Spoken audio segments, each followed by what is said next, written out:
بسم اللہ الرحمن الرحیم۔ السلام علیکم ورحمۃ اللہ وبرکاتہ۔ 70 سے زائد آفات و بلیات سے نجات۔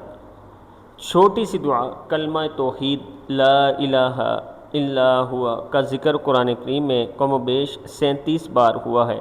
ان آیات مبارک کی تلاوت کرنے سے 70 سے زیادہ قسم کے دکھ، درد، رنج، غم، جنون، جذام اور برس سے نجات حاصل ہوتی ہے۔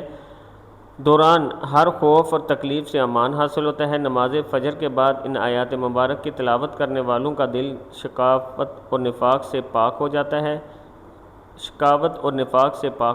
ہے۔ رات کے وقت ان آیات مبارک کی تلاوت کرنے والا شخص شیطان اور اس کے لشکر سے محفوظ رہتا ہے۔ ہر قسم کے جادو اور سحر سے نجات حاصل ہوتی ہے۔ اول آخر درود شریف ضرور پڑھیں، مطلب 3 مرتبہ درود شریف پڑھ کے یہ پڑھیں۔ دعا ہے بسم اللہ الرحمن الرحیم وَإِلَٰهُكُمْ إِلَٰهٌ وَاحِدٌ لَا إِلَٰهَ إِلَّا هُوَ الرَّحْمَٰنُ الرَّحِيمُ وَإِلَٰهُكُمْ إِلَٰهٌ وَاحِدٌ لَا إِلَٰهَ إِلَّا هُوَ الرَّحْمَٰنُ الرَّحِيمُ۔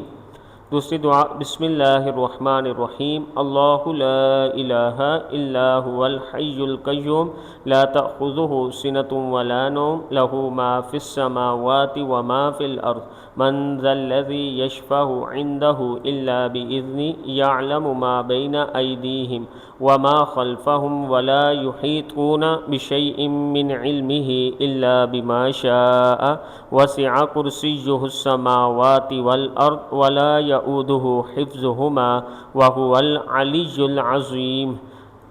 یہ دعا پڑھیں، انشاءاللہ 70 بلاؤں سے آپ محفوظ رہیں گے۔ اللہ پاک سے دعا ہے کہ اللہ پاک ہمارے اوپر سے مصیبتیں اور پریشانیاں دور فرمائے۔